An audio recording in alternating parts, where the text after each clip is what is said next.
मो ना हूँ श्रीनिवास साहू आश्रा फाउंडेशन को फाउंडर एंड ट्रेजरर। आज आमर पंचम प्रतिष्ठा दिवस पालन कराऊँच। आमर मेन कम हूँ स्लम रे जो पिला माने स्कूल जाई पार ना से एजुकेशन हेल्थ न्यूट्रिशन से वीकली आम न्यूट्रिशन प्रोवाइड करूँ। आउ जो मैंने स्कूल जाऊ ना जाई पार ना से 20 कोर्स कराई कि से स्कूल रे एंट्री कराऊँच। आउ क्वार्टरली आमर हेल्थ चेकअप भी हुए से भुवनेश्वर रे गोटे सेंटर अच्छी आउ ढेंकानाल आम ट्राइबल विलेज गोटे अच्छी नीलकंठपुर शासन सेठी आमर 40 जन ट्राइबल पिला अच्छा जो मैंने एक्चुअली ओडिया भी ठीक से कही पार ना तो से आम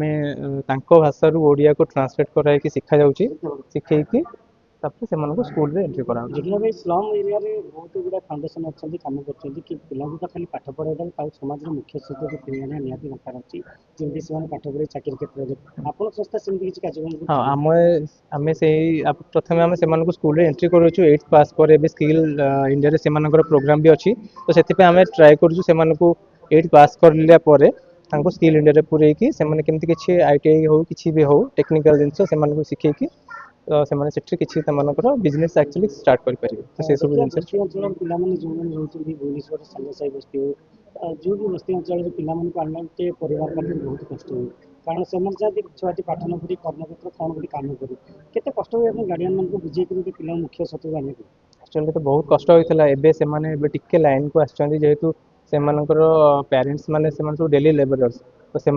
जानी ना एक्चुअली पाठर महत्व कौन तो से बहुत कष्ट करा पड़े आम भलेंटियर्स मैंने कहतु आम बहुत चेष्टा करूँ से मेन स्ट्रीम को आणिकी स्कूल रे दाखल कराइबा तो सेटा कंटिन्यू चली भगवान दया के असुविधा है कष्ट तो होती निश्चय आमको से बुझे कि आम गोटे क्लास रे बसैवाटा से बहुत डिफिकल्ट तो से गोटे जगह कन्स्टांटली बसंती से 2 घंटा से क्लास रे बसुँच पढ़ुंट से आम बहुत बड़ा अचिवमेंट। हेल्थ केमती कौन करते पिला पाठ पढ़ाई शिक्षा साथी देहर जत्न नेबा निहाती दरकार पड़े खाद्य व्यवस्था करा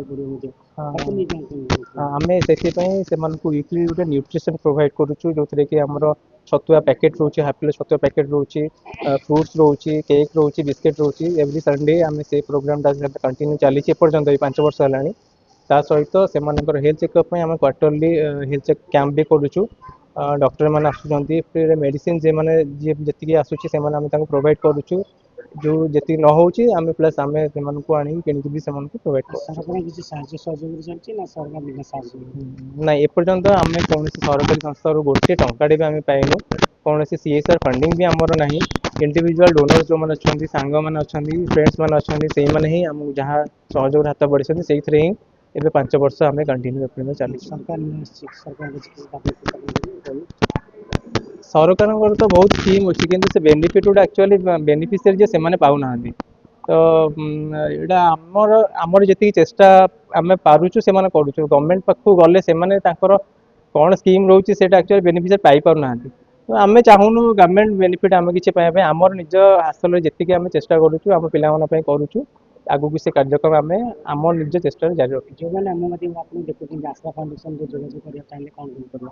हाँ आमर ऑफिस अच्छी गोटे भुवनेश्वर रे अच्छी आम बरगढ़ ऑफिस अच्छी आमर राजाराणी बस्ती गोटे अच्छी ग्यारेज छक पाखे से गोटे एजुकेशन सेंटर अच्छी सेठी भी आम चाहिए भी आप संध्या बेले आम क्लास हुए एवरी संडे आम न्यूट्रिशन प्रोग्राम हुए सेठी भी से चाहिए भी आसिक देखिपारे बुली पारे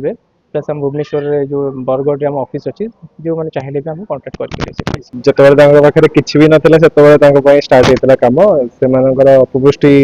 रोग अलमोस्ट आम से काढ़ पे हेल्थ भले आम आहरी एजुकेशन फोकस कर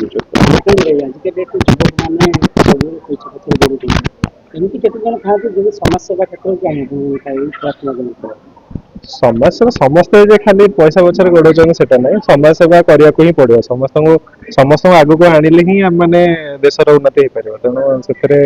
केबे खाली पैसा देखले तो हबनी निजर गोटे आत्मशांति भी दरकार अच्छे काम करने सरकार बिना साहाय्य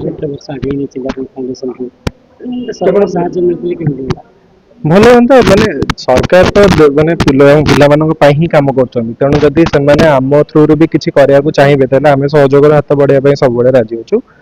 जदि माने एनी कहीं भी